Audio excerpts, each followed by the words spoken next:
गुजरेण वह स्वीयानां तान् निजाचार्यान् प्रणमामि मुहुर्मुहुः यदनुग्रहतो जन्तुः सर्वदुःखादिगो भवेत् तमहं सर्वदा वन्दे श्रीमद्वल्लभनन्दनम् अज्ञानतिमिरान्धस्य ज्ञानाञ्जनशलाकया चक्षुरुन्मीलितं येन तस्मै श्रीगुरुवे नमः नमामि हृदये शेषे लीलाक्षीराब्धिसायिनं लक्ष्मीसहस्रलीलाभिः सेव्यमानं कलानिधिं चतुर्भिश्च त्रिभिस्तथा षड्भिर्विराजते योऽसौ पञ्चधा हृदये।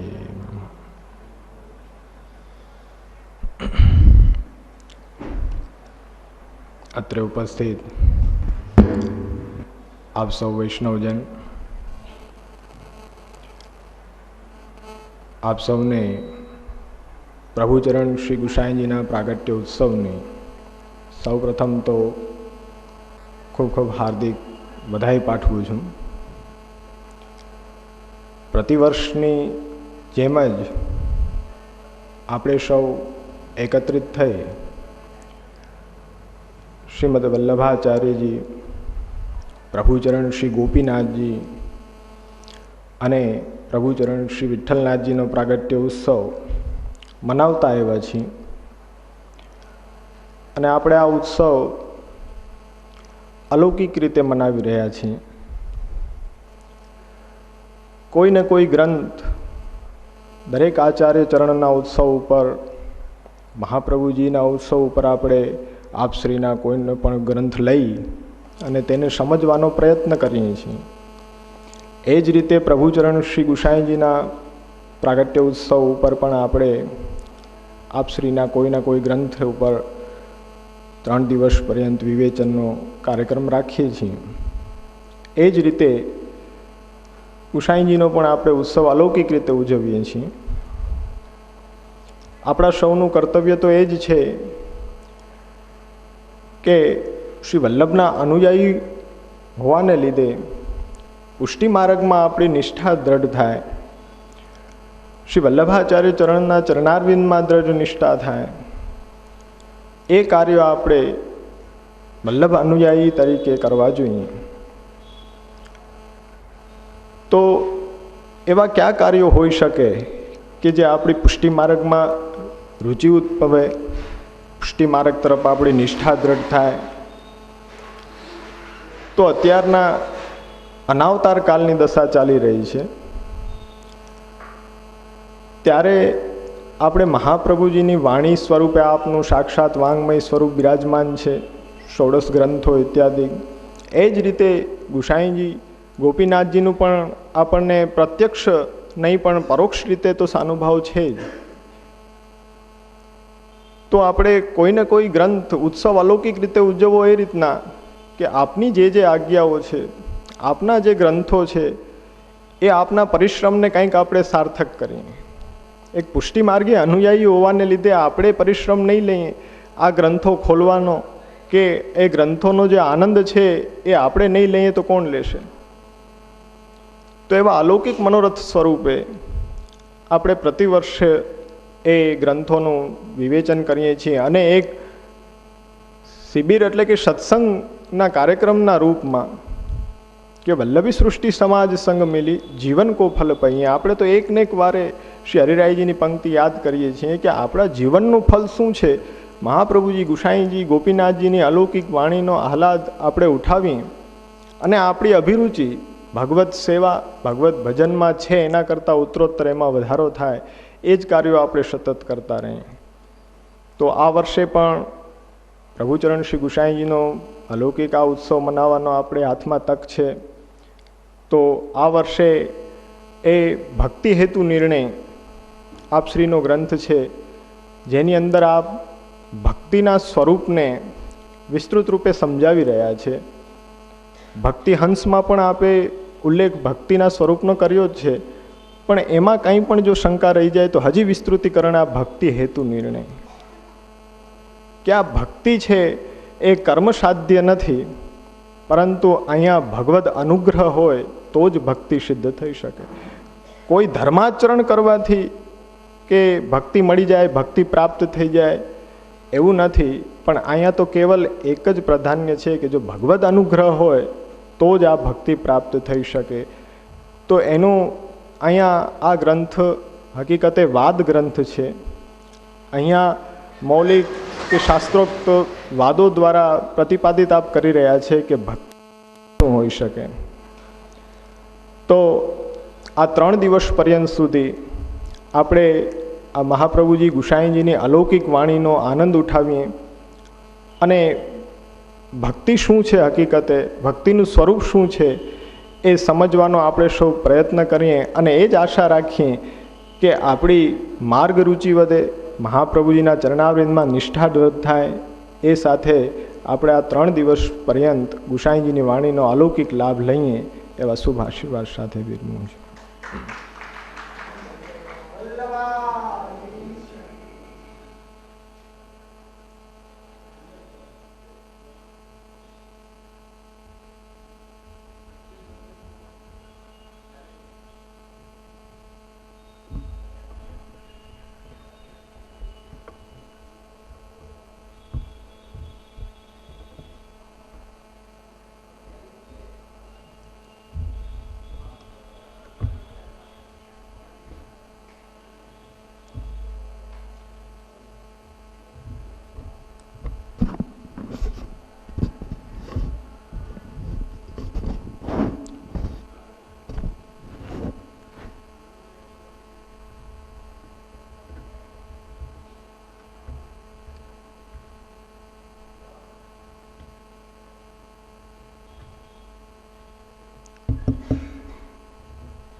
यदनुग्रहतो जन्तुः सर्वदुःखादिगो भवे तमहं सर्वदा वन्दे श्रीमद्वल्लभं. मंत्रोपासन वैदिक तांत्रिक दीक्षार्चनादि विधिभिर्यस्पृष्टो रमते निज भक्तेषु समेस्तु सर्वस्वम्. ब्रह्मादि दुर्लभ कथम राधा मानापनोदकं कृष्णं तदनुग्रहेकलभ्यां भक्तिं च नुमस्तदयांश्च. श्रीमदाचार्य चरणं शरणं सर्वदेहिनां अशेष दोषदहनं मस्तके राजतां.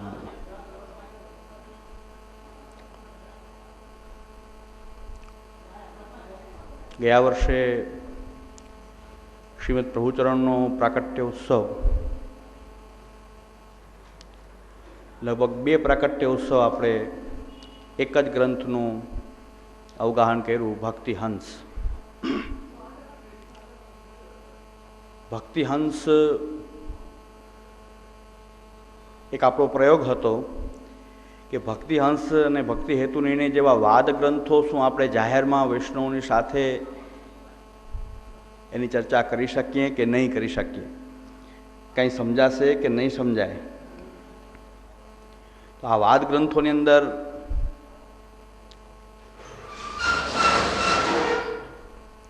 જો પ્રવેશ આપણે કરવો હોય તો થોડો શાસ્ત્રાભ્યાસ અપેક્ષિત હોય છે.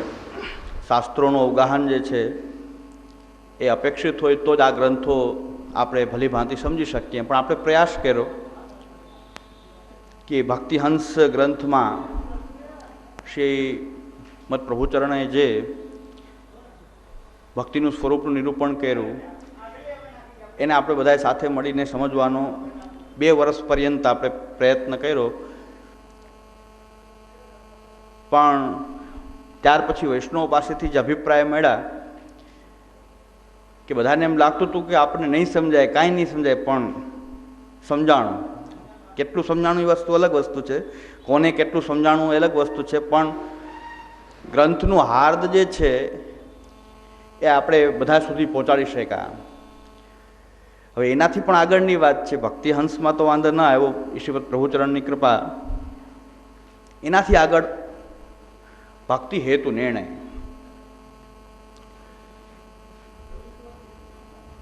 બધા ઘણા લોકો આવા ગ્રંથોની જાહેર સભાની અંદર ચર્ચા કરતાં થોડોક હિચકિચાટ અનુભવે છે. શા માટે? કે કોઈ સમજે નહીં તો ખાલી એમને ભાગવત ભેંસ પાસે કરવું એનો કોઈ અર્થ નથી. પણ દરેક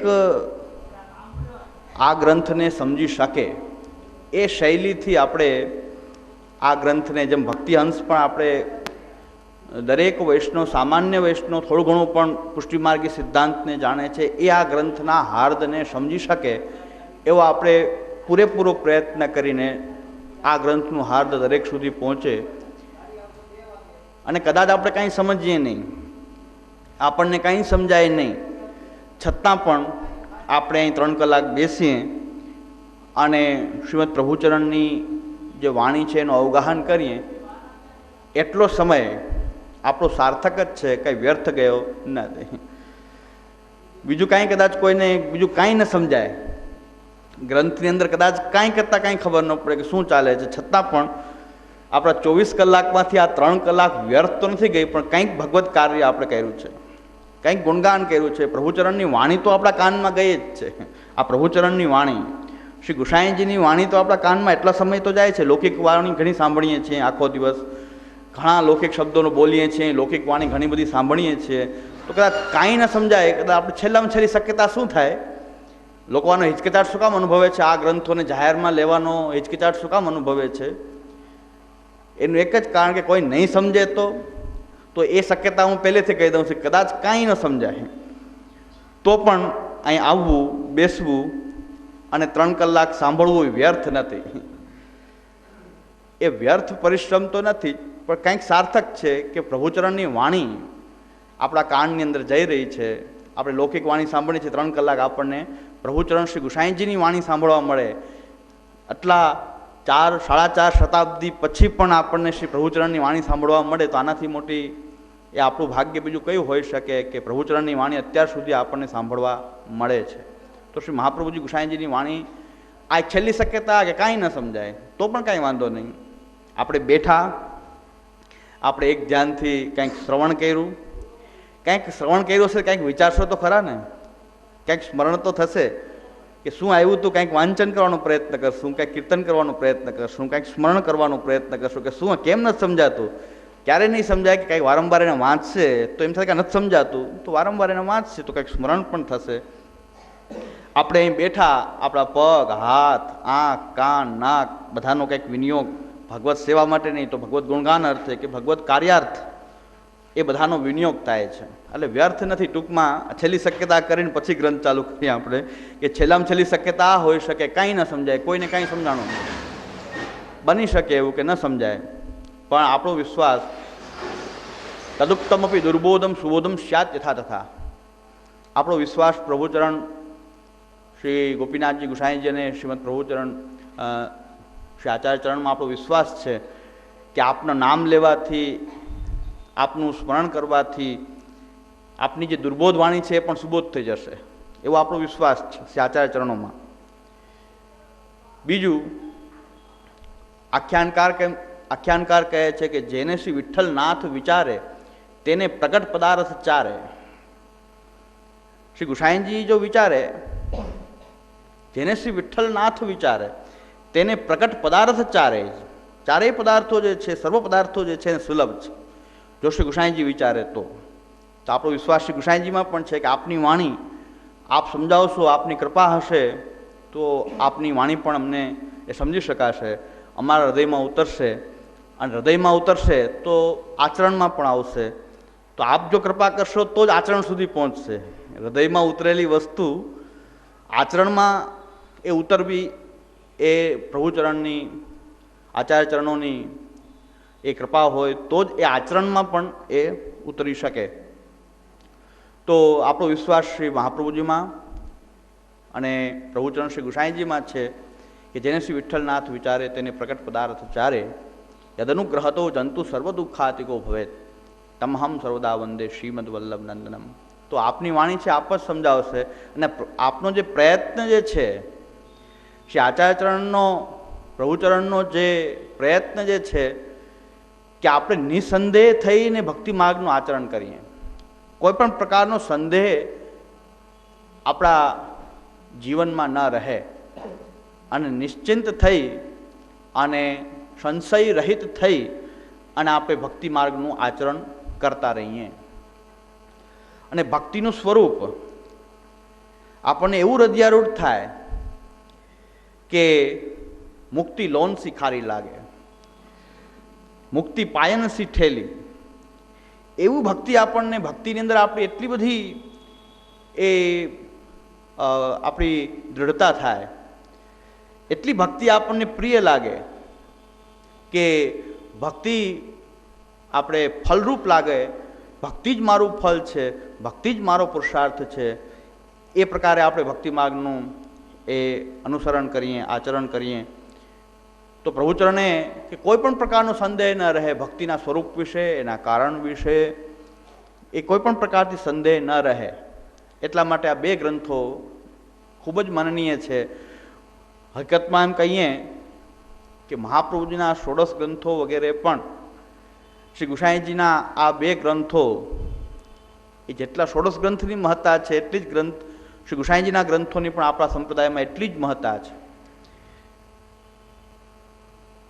શ્રી મહાપ્રભુજી કહે છે યથા ભક્તિ પ્રવૃદ્ધાશ્યા તથોપાયો નિરૂપ્યતે. ભક્તિ દ્રઢ થાય એવો ઉપાય, ભક્તિને વધારવાનો ઉપાય, બહુ અહીંયા સૂચક શબ્દ વાપર્યા છે કે યથા ભક્તિ પ્રવૃદ્ધા, ભક્તિની વૃદ્ધિ થાય એવો ઉપાય શ્રી આચાર્યને ભક્તિવર્ધિનીમાં બતાવ્યો. ભક્તિ ઉત્પન્ન થાય એવો ઉપાય નથી બતાવ્યો.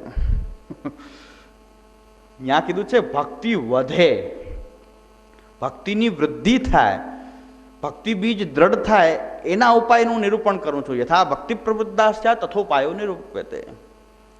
પણ ભક્તિ ઉત્પન્ન કરવાનો કોઈ ઉપાય હોઈ શકે નહીં. કોઈનામાં ભક્તિ ઉત્પન્ન કરવી તો એ પ્રભુએ જો અનુગ્રહ હશે, જો પ્રભુએ એવું એનામાં બીજ ભાવ ભક્તિનો સ્થાપિત કર્યો હશે તો જ એની અંદર ભક્તિ પ્રકટ થઈ શકે. તો મહાપ્રભુજી પણ એમ નથી કહેતા કે હું કોઈની અંદર ભક્તિ ઉત્પન્ન કરું છું. ભક્તિને વધારવાનો ઉપાય આપ કહી રહ્યા છે, પણ ભક્તિ તો પ્રભુ દ્વારા અનુગ્રહિક લભ્ય છે. એ શ્રી ગુસાઈજી અહીં પ્રતિપાદન કરે છે કે ભક્તિ કોઈ રીતે ઉત્પન્ન ન કરી શકાય. ભક્તિને ઉત્પન્ન કરવી હોય તો પ્રભુ જ ઉત્પન્ન કરી શકે એના અનુગ્રહથી. એ જીવની અંદર એક બીજ ભાવના રૂપમાં ભગવાને એમ જો વિચાર્યું હોય કે આ જીવ મારો ભક્ત થાય, એવું જો એને વરણ કરેલું હોય પ્રભુએ, તો જ એ ભક્તિ માર્ગમાં પ્રવૃત્ત થઈ શકે. પણ આપણે શું કરી શકીએ કે ભાઈ બીજ ભાવ એની અંદર રહેલો છે એ કેવી રીતે વધે. બીજ વાવેલું છે કોઈ ખેતરમાં તો એને વધારવાનો ઉપાય હોઈ શકે. પાણી છાંટવું, ખાતર આપવું, કે જે કંઈ પણ એનું રક્ષણ કરવું, એને આજુબાજુ જે ઘાસ વગેરે ઉગ્યું હોય એને નીંદવું, આ બધા ઉપાયો કરીને એ બીજ જે છે એના ફલ સુધી, એમાં ફલ પ્રકટ થાય ત્યાં સુધી આ બીજ ભાવ એ વધે. પણ બીજ વાવેલું હોય તો બધા પાછળના ઉપાયો કામ લાગે. જો બીજ એની અંદર હોય તો બાકીના બધા ઉપાયો જે છે કામ લાગે. પણ બીજ જો ન હોય ને ઉપર ખાતર નાખે ને એ સાતી ચલાવે ને પછી નીંદી દે આજુબાજુ ને બધું કરે, પણ બીજ જ વાવ્યું નહીં તો એ બધા ઉપાયો વ્યર્થ થઈ જશે. એવી રીતે ભગવાને એ જીવની અંદર આ જે બીજ ભાવ ભક્તિ, આ મારો ભક્ત થાય એવો જો બીજ ભાવ જો પ્રભુએ એનું જો ભક્ત તરીકે જો વરણ કરેલું હશે કે હું આને પ્રાપ્ત થાઉં, એવો પ્રકારથી જો વરણ થયેલું હશે તો પછી એને એ અંદર રહેલો બીજ ભાવને વધારવાનો કંઈક ઉપાય હોઈ શકે. એ બીજ ભાવ જલ્દી એ આગળ વધે અને ફલિત થાય ત્યાં સુધી એને વધારવાનો, રક્ષણ કરવાનો બધા ઉપાયો એ થઈ શકે. સેવા, કથા, સત્સંગ, ગુણગાન, પણ આ બધા જે સાધનો જે છે એનાથી કંઈક ભક્તિ પ્રકટ કરી શકાય. કોઈની અંદર ભક્તિ બીજ વાવી શકાય કે ભક્તિ પ્રકટ કરી શકાય એવું કોઈ સાધનનું કોઈ સામર્થ્ય નથી, કોઈ પણ સાધનનું. છેલ્લે શ્રી ગુસાઈજી આપ આજ્ઞા કરે છે કે લૌકિક ધર્મ, વૈદિક ધર્મ અને ભગવત ધર્માનપ્ય એતत् સાધનત્વાત પરિત્યજ્ય. ભગવત ધર્મોને પણ કે આ ભગવત ધર્મોનું આચરણ કરવાથી એ ભગવાન ફલ આપવું જ પડે, ભગવાને ફલ મળી જ જાય સાધનથી, એ પ્રકારે તો ભગવત ધર્મનું પણ એ સાધનરૂપથી ત્યાગ કરવો જોઈએ, સાધનરૂપપણાનો ત્યાગ કરવો જોઈએ. ભક્તિના જે સાધનો છોડી દેવા જેવા એમ નથી કીધું, પણ આ સાધનમાં એવું અભિમાન થાય કે આ સાધનથી હું ભગવાનને પ્રાપ્ત કરી લઈશ, ભગવાનને મળવું જ પડે. જો આવા પ્રકારનું અભિમાન જે સાધનનું જે છે એનો ત્યાગ કરવો જોઈએ. ભગવત ધર્માનપ્ય તો સાધનત્વાત પરિત્યજ્ય. ભગવત ધર્મોનો પણ સાધનના રૂપમાં એટલે કે એમાં રહેલું જે સાધનના અભિમાનના રૂપપણાનો ત્યાગ કરવો જોઈએ. શ્રી ગુસાઈજી આજ્ઞા આ રીતે ન્યાસાદેશ વિવરણમાં કરે છે. અહીં પણ કોઈને એવી ભ્રમણા થઈ જાય કે આ સાધનો કરીએ તો ભક્તિ પ્રકટ થઈ જાય, તો એ ભ્રમણામાં આપણે ન રહીએ એટલા માટે સવિસ્તર શાસ્ત્ર પ્રમાણોથી, શાસ્ત્ર ચર્ચાથી વાદી પ્રતિવાદી એ આપે જ પોતે. અહીં વાદી કોણ ને પ્રતિવાદી કોણ? શ્રી ગુસાઈજી પોતે જ. ગુસાઈજી એક વાદીના રૂપમાં સંશયો ઉત્પન્ન કરે છે ને ગુસાઈજી જ જવાબ આપે છે. વાદી પ્રતિવાદી આપ પોતે જ છે. અહીં કંઈ અલગ કોઈ વાદી આવ્યો છે એને જવાબ આપી રહ્યા છે ને કોઈ સંગ્રહ કરીને લખી નાખ્યું છે એવું નથી. ગુસાઈજી પોતે જ વાદી છે, પોતે જ આપ વાદ એટલે કે શંકા ઉત્પન્ન કરી રહ્યા છે અને એનું સમાધાન કરી રહ્યા છે. એટલે આનાથી બીજો કોઈ સમર્થ વાદી પણ બીજો હોઈ શકે નહીં. આનાથી મોટી શાસ્ત્ર ચર્ચા બીજી કોઈ ન હોઈ શકે કે શ્રી ગુસાઈજી જ પોતે વાદી બનીને એ શંકાઓ ઉત્પન્ન કરે, એ આખો પ્રતિપક્ષ ઉત્પન્ન કરે અને શ્રી ગુસાઈજી જ પાછા સિદ્ધાંતિના રૂપમાં એનો જવાબ દે. તો આનાથી ગહન શાસ્ત્ર ચર્ચા બીજી ક્યાં જોવા મળે કે આવો વાદી, આ કક્ષાનો શ્રી ગુસાઈજીની કક્ષાનો વાદી તો બીજો કોઈ હોઈ શકે નહીં. કારણ કે આપણે 84-252ની વાર્તાઓને કેવલ આપણે કપોળ કલ્પિત કોઈ વાર્તાઓ નથી માનતા. આપણે ત્યાં એનું ખૂબ એક મહત્વ છે 84 ને 252નું. એક આપણે શ્રી ગુસાઈજી જેવો કોઈ વાદી કોણ હોઈ શકે? ગુસાઈજી જેટલો જ્ઞાની સમર્થ એ વાદી તો બીજો કોઈ હોવો શક્ય જ નથી. કારણ કે શ્રી ગુસાઈજીના ઘરની અંદર જે દ્વારપાલ હતા એટલે કે પગી વિષ્ણુદાસ છીપા, એ માયાવાદીઓ અને અન્ય વાદીઓને પરાસ્ત કરી દેતા હતા. આ મોટું પ્રમાણ છે કે ગુસાઈજીની સમકક્ષનો વાદી બીજો કયો હોઈ શકે જે ગુસાઈજીની સમકક્ષ હોય? એવો તો કોઈ હોઈ શકે જ નહીં. પણ ગુસાઈજીનો એટલે કે આપણે અત્યારની ભાષામાં વાત કરીએ તો ક્લાસ 4 અધિકારી, ક્લાસ 2 ક્લાસ 3ની ક્લાસ 4 કક્ષાના અધિકારી, પ્યુન કક્ષાના અધિકારી, એ સમર્થ આવતા મોટા મોટા પંડિતો વાદીઓની સાથે ચર્ચા કરે. એ પણ શુદ્ર જાતિના છીપા, શુદ્ર જાતિના, બ્રાહ્મણ જાતિના પણ નહીં, શુદ્ર. અને ગુસાઈજીને ત્યાં એ દ્વારપાલી કરતા એટલે કે પગીપણા ચોકીદાર હતા. અને જેટલા વાદીઓ ગુસાઈજી પાસે ચર્ચા કરવા આવે તેમ કે પહેલાં મારી સાથે અહીં ચર્ચા કરો. તો વાદીઓ સાથે આ શાસ્ત્ર ચર્ચા એ વિષ્ણુદાસ છીપા કરતા.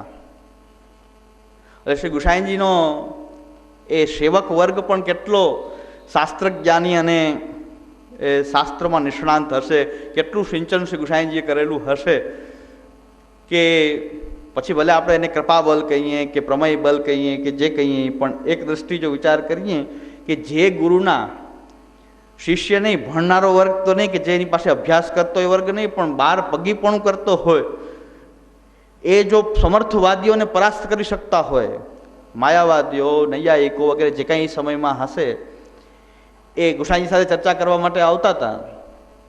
અને એની સાથે એ ગુસાઈજી પાસે જાય એની પહેલાં કે મારી પાસે ચર્ચા કરો, અને એ શાસ્ત્ર દ્રષ્ટિથી જવાબ આપતા હશે તો જે પરાસ્ત થઈને નીકળી જતા હોય, નહીં તો કંઈ જાય થોડા એમને એમ કંઈ. બીજા વાદીઓને કંઈક શાસ્ત્ર દ્રષ્ટિથી જવાબ આપતા હશે એટલે તો એ પરાસ્ત થઈને એ નીકળી જતા હતા, નહીં તો કંઈ એ વાદીઓ કંઈ એમને એમ વયા જાય એવા નહોતા. તો શ્રી ગુસાઈજીના આ વિષ્ણુદાસ છે, પછી ગુસાઈજીને વિચાર થયો કે હવે કેમ વાદીઓ બહુ આવતા નથી, કોઈ દેખાતા નથી, પછી ખબર પડી કે વિષ્ણુદાસ છીપા નીચે ચર્ચા કરીને ત્યાં જ નિરુત્તર કરી દે છે, વાદીઓને ત્યાં જ પરાસ્ત કરી દે છે. એટલે ઉપર આવા ઓલાને એમ થાય કે જો આ દ્વારપાલ જો આટલી ચર્ચા કરીને આપણને પરાસ્ત કરે તો ઉપર જવા જેવું જ નથી, તો એમના માલિક પાસે શું જઈને કરવું? કારણ કે એનો આ પ્રકારનો પુષ્ટિ અનુયાયી વર્ગ હોવો જરૂરી છે.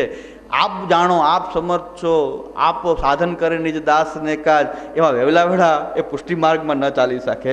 પુષ્ટિ માર્ગનો અનુયાયી વર્ગ પણ એટલો તૈયાર હોવો જોઈએ, એટલો બધો સમર્થ હોવો જોઈએ કે બીજાને પણ ખ્યાલ આવે કે આ પુષ્ટિ માર્ગીઓ મહાપ્રભુજી જેવા ક્વચિત પાંડિત્યમ ચૈન્ય નિગમગતિ શાપી યદિ ન ક્રિયા સા શાપી સ્યાત યદિ ન હરિ માર્ગે યદિ સ્યાત સોપી શ્રી વ્રજપતિ રતિ નેતિ નિખિલે ગુણિરण्य કોવા વિલસતી વિના વલ્લભ વરમ. તો આ શ્રી મહાપ્રભુજીના સેવકો છે.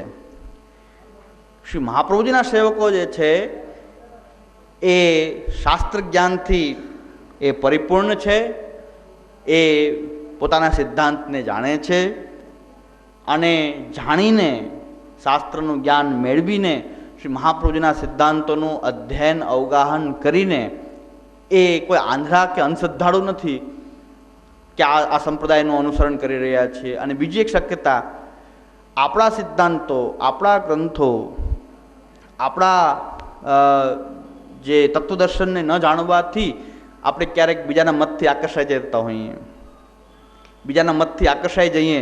ક્યાંક આપણને એ હાથીની અંબાડી પર ફરતા હોય છતાં પણ એ હાથીની અંબાડીનું ભાન ન હોય તો પછી આપણે પણ એ ગધેડાની સવારી પર બેસવા માટે તૈયાર થઈ જતા હોઈએ.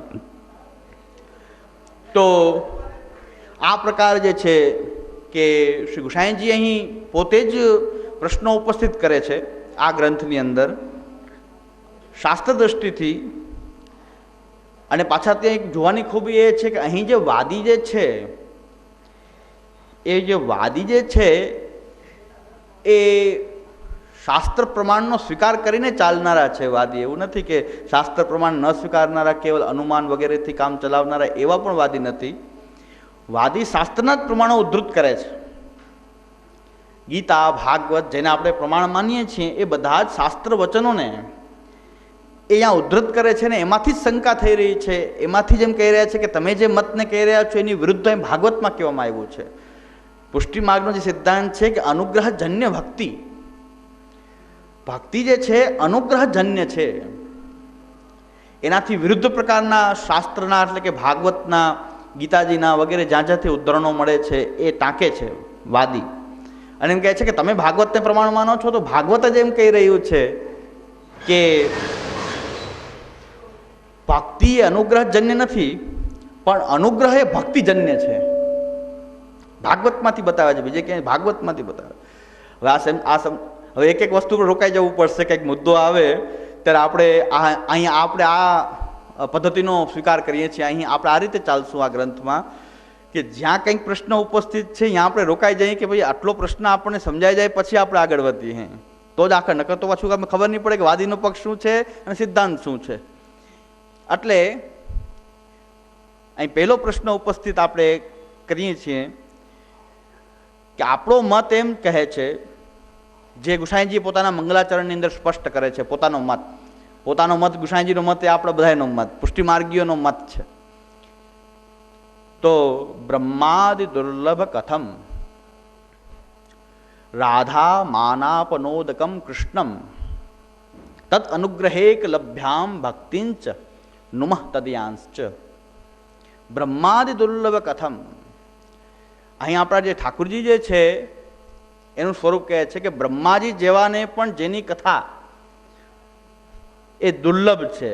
બ્રહ્માદિ દુર્લભ કથમ, બ્રહ્માજી જેવા મહાન જે ગુણાવતાર રૂપ જે છે દેવતાઓ છે, તો બ્રહ્માજી જેવાને પણ ભગવાનની કથા જે છે એ દુર્લભ છે. એવા કોણ? રાધા માનાપનોદકમ કૃષ્ણમ, રાધાજીના માનને દૂર કરનારા કૃષ્ણ. અહીં આપણા પ્રભુનું સ્વરૂપ કે ઠાકુરજી કેવા, આપણા ઈષ્ટ કોણ, આપણા એ ઈષ્ટદેવ કોણ? તો કહે છે બ્રહ્માદિ દુર્લભ કથમ, બ્રહ્માજી જેવાને પણ જેની કથા દુર્લભ છે.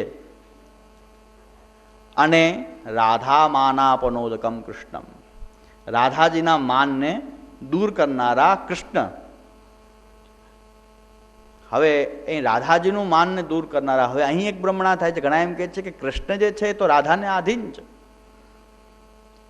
આવો પણ એક મત આપણા ભક્તિ માર્ગીઓની અંદર, વૈષ્ણવ માર્ગીઓની અંદર, ખાસ કરીને કૃષ્ણને આરાધ્ય માનનારા જે સંપ્રદાયો છે એની અંદર એક મત એવો પણ છે કે ભગવાન કૃષ્ણ તો રાધાને આધીન છે.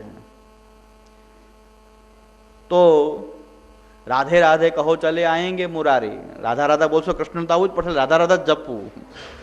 કૃષ્ણ કહેવાની કઈ જરૂર જ નથી. રાધે રાધે જપો ચલે આએંગે મુરારી, રાધા રાધા કરો તો કૃષ્ણ તો આપોઆપ આવી જશે. આવું પણ એક મત પ્રવર્તિત છે. એના માટે શ્રી મહાપ્રભુજી આજ્ઞા કરે છે કે રાધાનું જે કૃષ્ણ પ્રત્યેનું આકર્ષણ જે છે એ સ્વભાવાત્મક આકર્ષણ છે, અને કૃષ્ણનું જે રાધા પ્રત્યેનું જે આકર્ષણ જે છે એ લીલાત્મક છે. તો કૃષ્ણની એવી કંઈક લીલા કૃષ્ણ કરી રહ્યો છે. કૃષ્ણ એમ કહે છે કે હું તો રાધાજીને આધીન છું.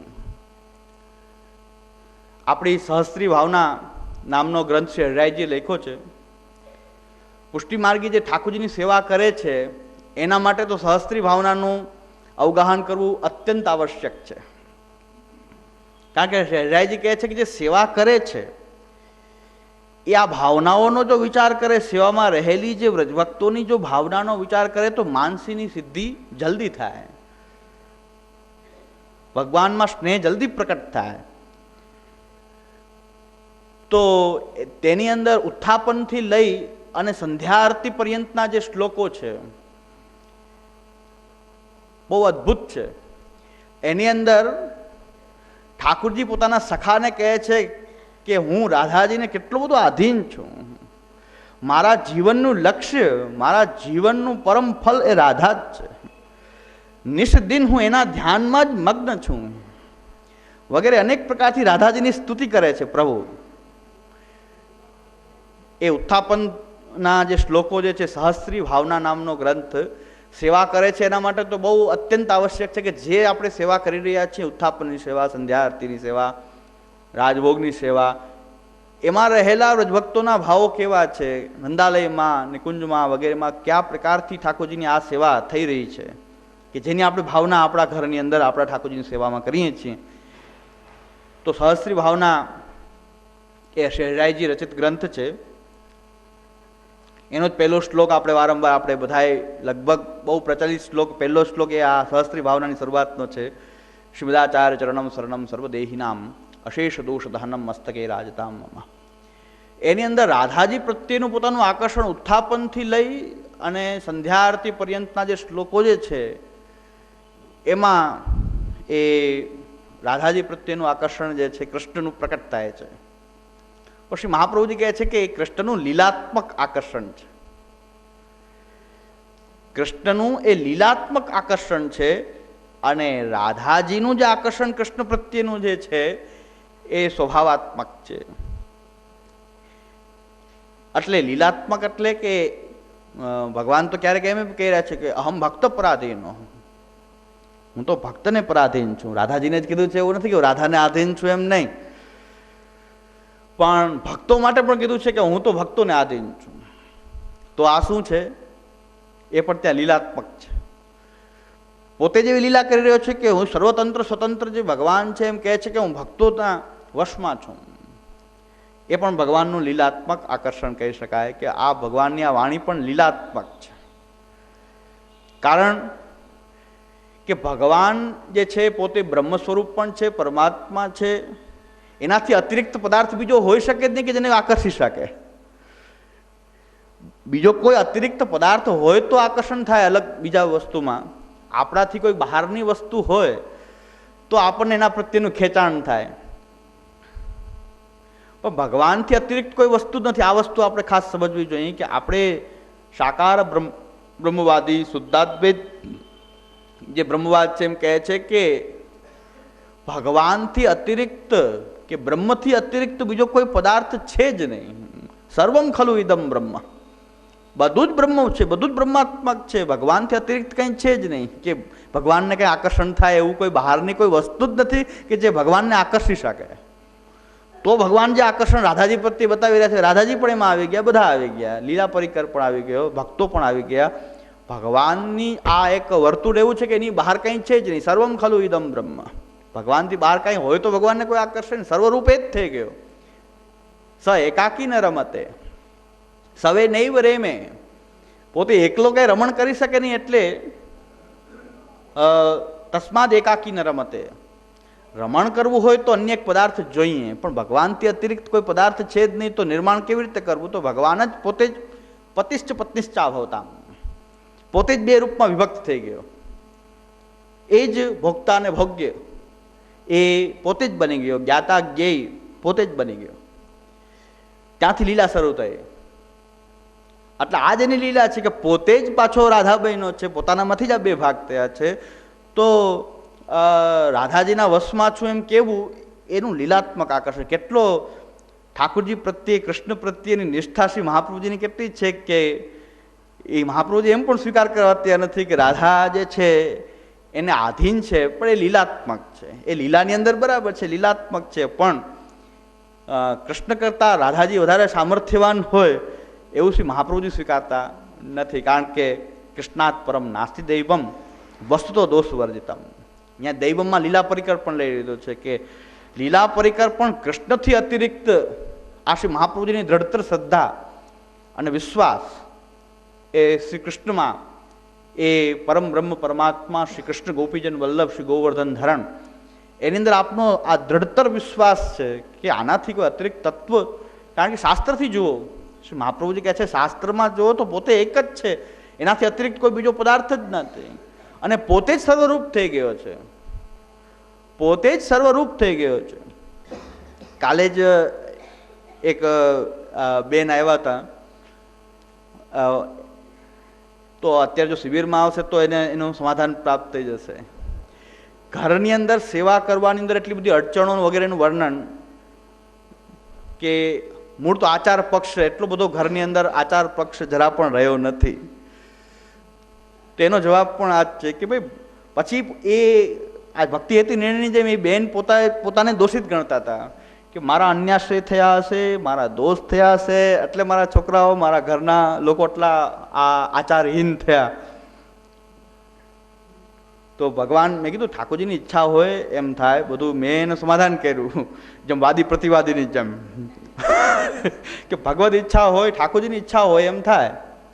કે નહીં નહીં, ઠાકોરજીની ઈચ્છા પણ ત્યારે જ થાય ને કે મારા આચાર ખરાબ હશે, મારાથી અન્યાશ્રય થયો હશે, મારા દોષ હશે, એટલે જ ભગવાનની આવી ઈચ્છા થાય ને. પાછું ભગવાનની ઈચ્છાનું પણ એ નિયામક પાછું એમના કર્મ. એમ કે છે કે મારા કર્મ એવા હશે તો જ ભગવાનની આવી ઈચ્છા થાય ને. નહીં, ભગવાનની ઈચ્છા ને કર્મ સાથે કાંઈ લેવા દેવા નથી. કર્મ એ પણ ભગવાનની એક લીલા છે. કર્માધીન જે છે આ બધું કર્મથી થાય છે વગેરે માનવું પણ એક લીલાત્મક છે. એ ભગવાનની એવી લીલા છે. હકીકતમાં ભગવાનને કર્મ કાંઈ લાગે વળગે નહીં. કારણ કે મહાપ્રભુજી કહે છે અજામ વિલાદી દોષાણામ નાશકો અનુભવે સ્થિતા જ્ઞાપિતા અખિલ મહાત્મ્ય કૃષ્ણ હે ભગત. અજામિલ જેવાનો ઉદ્ધાર, એને ક્યું સારું કર્મ કર્યું હતું, ભગવાન એનો ઉદ્ધાર કરી દીધો. તો ભગવાનને કર્મ ઉદ્ધાર કરવો હોય તો ભગવાનને કર્મ બર્મ કંઈ નડતું નથી. તો મેં કીધું તમે તમારા કર્મને નો દોષ દો. એ કે કર્મ મારા એવા હોય તો જ ભગવાનની આવી ઈચ્છા થાય ને. મેં કીધું ભગવાનની ઈચ્છા કોઈ કર્મને કારણે ન થાય. આ જ વસ્તુ પાછી આવે છે કે કર્મને કારણે કંઈ ભગવાનની ઈચ્છા બદલાશે નહીં. પણ જે છે, જે કાંઈ પણ છે એ ભગવાનની લીલા રૂપ છે. એમ તમે જુઓ તો તમારા ઘરમાં જ તમને પાછો આનંદ આવવા માંડશે. લીલા રૂપે જોશો આનંદ આવશે, નહીં તો ક્લેશ ક્લેશ ને ક્લેશ. ક્લેશ છે એ મટવાનો નથી. આચારહીન ઘરમાં આચારહીનતા જે છે એમાં તમે સુધારો કરીશ. તમે પોતે જ કહે છે મારું આમાં કાંઈ ચાલે એમ જ નથી, મારું ન ચાલે ને મારા છોકરાની ન ચાલે, કોઈનું કાંઈ ચાલે એમ નથી. એટલે એમના વહુ જે છે એટલું બધું એનું શાસન છે કે એની સામે કોઈનું ચાલે એમ નથી. અને જો કાંઈ કહેવામાં આવે તો વધારે કરે, તો વધારે એ અનાચાર કરીને દેખાડે. તો કંઈ ફાયદો તો છે નહીં. તો હવે તમે શું કરો? મહાપ્રભુજીની પાછી એવી આજ્ઞા છે કે જ્યાં સુધી ભક્તિ બીજની દ્રઢતા ન થાય ત્યાં સુધી ઘરને છોડવું જોઈએ નહીં. કથા પક્ષથી જે સેવા ન નભતી હોય એને પણ જ્યાં સુધી એ વ્યસન દશા સિદ્ધ ન થઈ હોય ઘરથી કંટાળીને ઘર ન છોડવું જોઈએ મહાપ્રભુજી. પણ ભક્તિ એટલી બધી દ્રઢ થઈ ગઈ કે હવે કૃષ્ણ વિના રહેવાય એમ નથી, ત્યારે ઘર છોડી દે તો કોઈ વાંધો નથી, પણ ઘરથી કંટાળીને ઘર છોડી શકાય નહીં. પણ આ વસ્તુ સમજીએ કે જે કાંઈ પણ થઈ રહ્યું છે, જે કાંઈ પણ થાય છે એ ભગવદ ઈચ્છાને જ આધીન છે. ભગવાનની એવા પ્રકારની લીલા છે, એવા પ્રકારનું એનું રમણ છે. આ દૃષ્ટિથી તથૈવ તસ્ય લીલેતિ મત્વા ચિંતામ રતન તજેત, એને લીલા રૂપે એને જોવું જોઈએ. શ્રી મહાપ્રભુ કહે છે તથૈવ તસ્ય લીલેતિ મત્વા, એટલે ભગવાનની જે ઈચ્છા જે છે એ કર્મને કારણે બદલાતી નથી, કોઈના આચરણને કારણે કે એની ઈચ્છામાં કોઈ પરિવર્તન લાવી શકાતું નથી. આ એનો નિત્ય ધર્મ છે. ભગવદ ઈચ્છા એને કોઈ બદલી શકે એમ નથી, પણ જે કાંઈ પણ છે એની લીલારૂપ છે. હવે આપણું અસામર્થ્ય છે. અશક્ય હરિરેવાસી સર્વમાશ્રય તો ભવે. આપણે જ્યાં સુધી સુધારો કરી શકીએ ત્યાં સુધી આપણે આચારહીન પણ ન થવું જોઈએ, આચારથી ભ્રષ્ટ ન થવું જોઈએ. ઘરમાં આપણે જાણતા હોય પ્રમાદથી કોઈ અનાચાર ન કરવો જોઈએ, પણ હવે આપણું ચાલે એમ નથી તો ત્યાં આપણે અશક્ય હરિરેવાસથી એ શ્રી મહાપ્રભુજીના વચન અનુસાર સતત શરણની ભાવના કરવી જોઈએ. એટલે મેં એમને ઘણા આ રીતે પોતાનો પ્રશ્ન કર્યો, મેં એનો જવાબ આપ્યો કે ભાઈ તને ઠાકોરજીની ઈચ્છા માનો, ઠાકોરજીની લીલા માનો, તમે શ્રી કૃષ્ણ શરણમાં કહેતા રહો, ગ્રંથોનું વાંચન કરો. સેવા ન નભે તો સેવાથી જ કાંઈ છે એવું નથી. તમે એ કથા કરો, ગ્રંથોનું વાંચન કરો, અધ્યયન કરો. આખો દિવસ તમે આનું આખું બેઠા રહેશો અને તમે શું ક્યાંક કોણ અડે છે, શું કરે છે, અને બધી આચારહીનતાને જોયા કરશો તો એ તમારી અંદર એ જ દ્રઢ થઈ જશે. એના કરતાં આ બધી એની લીલા છે, પ્રભુની આવી કંઈક લીલા છે, પ્રભુ કંઈક એ પરીક્ષા કરી રહ્યો છે વગેરે વિચારીને પ્રભુ કંઈક પરીક્ષાર્થ કરી રહ્યો છે, કંઈક પ્રારબ્ધનો ભોગ છે ભોગવાવી રહ્યો છે, કંઈક પરીક્ષા કરી રહ્યો છે, આવો વિચાર કરી ભગવત શરણાગતિને જે કાંઈ પણ થાય એ પ્રભુની ઈચ્છાથી થાય છે. બધું જ પોતે પ્રભુ થયો છે. દરેકના એ આત્માની અંદર એ પરમાત્મા રૂપે બિરાજીને કંઈક પ્રેરણા કરી રહ્યો છે, એમ એ કરી રહ્યો છે. આવું વિચારીને તમે તમારી આ બધી જે એ રોવા ધોવાનું છોડી દેવું જોઈએ, ચિંતા અને ઉદ્વેગ રાખવાનું છોડી દેવું જોઈએ, પણ લીલારૂપ એને માનીને અને ભગવત ભક્તિનો જે ઉપાય આપણાથી થઈ શકે, સેવા થઈ શકે, સેવામાં પ્રવૃત્ત થઈએ, અને ન થાય તો કથા કરીએ. સેવા આપણે ત્યાં સુધી આપણા ઘરની અંદર નિભાવી શકશું, ભલે આચાર ન હોય ત્યાં સુધી આપણે સેવા ઘરમાં કરવી જોઈએ કે જ્યાં સુધી પ્રભુની અવહેલના કે અપમાન ન થાય ત્યાં સુધી. પ્રભુનો ઉપાડીને કોઈ ઘા કરી દે એટલી હદ સુધી આપણે સેવાનો આગ્રહ ન રાખવો જોઈએ, દુરાગ્રહ થઈ જશે. કે ઠાકોરજીની સેવા એટલી બધી ઘરની અંદર એ અણગમતી થઈ જાય કે કોઈ ઠાકોરજીનો ઉપાડીને પણ ઘા કરવાની પરિસ્થિતિ ઉત્પન્ન થઈ જાય, કે ઠાકોરજીને ગાળો ખાવાનો પ્રસંગ ઉપસ્થિત થાય, એટલી હદ સુધી સેવાનો આગ્રહ ન બને. પણ ત્યાં સુધી આચાર વગેરેની ભ્રષ્ટતા કાંઈ સેવા ઠાકોરજીને કાંઈ એ પ્રભુ પણ જાણી રહ્યો છે, આપણાથી પાડીએ એટલો આચાર પાડી રહ્યા છીએ. બાકી આચાર ન પડાતો એના કારણે આપણે ભગવત સેવાને છોડવું ન જોઈએ. ફક્ત આચારના કારણે સેવા ન છોડવી જોઈએ, પણ પ્રભુની અવહેલના થાય કે કોઈ ઠાકોરજી ઉપર દોષારોપણ થાય, અને આપણે સેવા પણ એવી રીતે કરવી જોઈએ જેથી કરીને ઠાકોરજી ઉપર ક્યારેય કોઈ દોષ ના આવે, ઠાકોરજી ઉપર દોષારોપણ ન થાય, એ પ્રકારથી આપણે સેવાનો નિર્વાહ એ કરવો જોઈએ. પણ ઘણાને એમ થાય છે કે સેવા ન કરી શકીએ તો બીજો કોઈ ઉપાય જ નથી, આપણે બહિર્મુખ થઈ જશું.